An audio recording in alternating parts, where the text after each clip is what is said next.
Hello students, it is Mr. Armstrong once again here to teach you today about infinitives, also known as infinitive verbs. This should be a pretty quick lesson. I'll show you some examples, explain it as clearly as I can. Let's get started.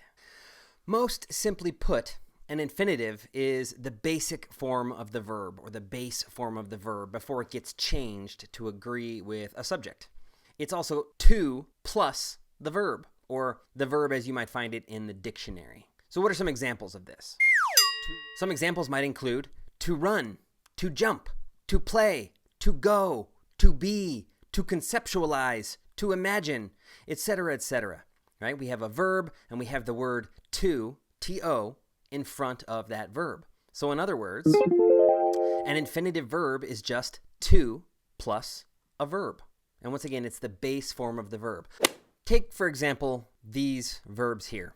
Run, runs, running, ran. They're all forms of the same base verb. And so the infinitive form of this verb is what?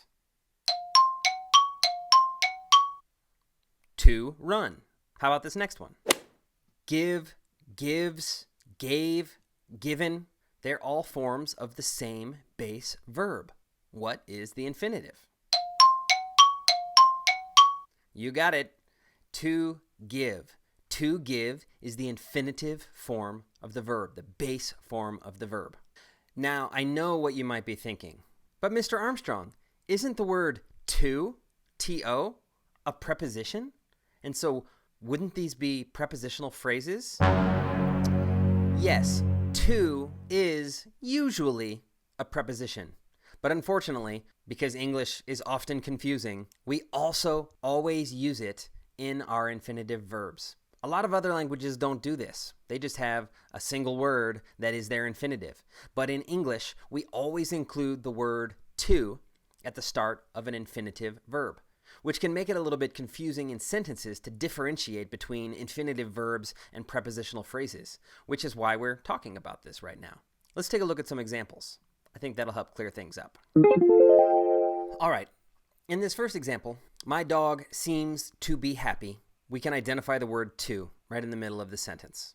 If it was a prepositional phrase, it would be followed by an object of a preposition. But be is not an object.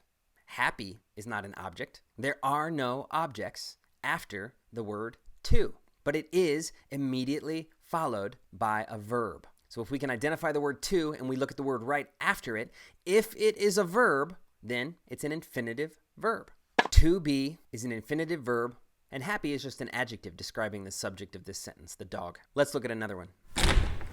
I want to go to the store. In this sentence, I included tutus, not tutus, but two twos. I want to go to the store. One of them is an infinitive verb, and the other is the start of a prepositional phrase. Can you tell which is which? The first to is followed by a verb, go. And so, of course, to go is the infinitive verb. To the store, to is connected to an object, and so it's behaving as a preposition. To what? To what object? To store. To the store is a prepositional phrase. Let's look at one more. Teachers wanted to have lunch with students. Once again, of course, we have the word to, and it seems to be in a phrase with to have lunch. Lunch is an object, so is this a prepositional phrase? To find out for sure, we have to look at the word immediately after to. And if that word is a verb, then it's not a prepositional phrase. We don't usually see verbs in prepositional phrases. To have is an infinitive verb. We do have a prepositional phrase in this sentence with students, but it doesn't start with the word to, so it's pretty easy to identify.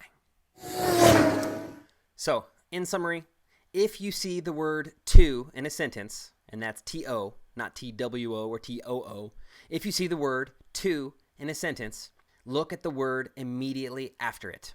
If it is a verb, then you have an infinitive verb. If it is not a verb, then most likely you're dealing with a prepositional phrase. Just make sure that that word to is connected to or pointing to some object, some noun or pronoun. In the future, you'll see how sometimes infinitives can be subjects or objects, adjectives, adverbs, but that will take place in the future! And not quite yet. Right now, let's keep practicing just identifying them as verbs in a sentence as different from a prepositional phrase. And that concludes this introduction to infinitives or infinitive verbs. Thank you so much for watching. If you have any questions, you can put them in the comments below or ask me in our next class. Be well, stay safe, be creative, get some exercise, have a wonderful afternoon, morning, night, and I'll talk to you and teach you again very soon.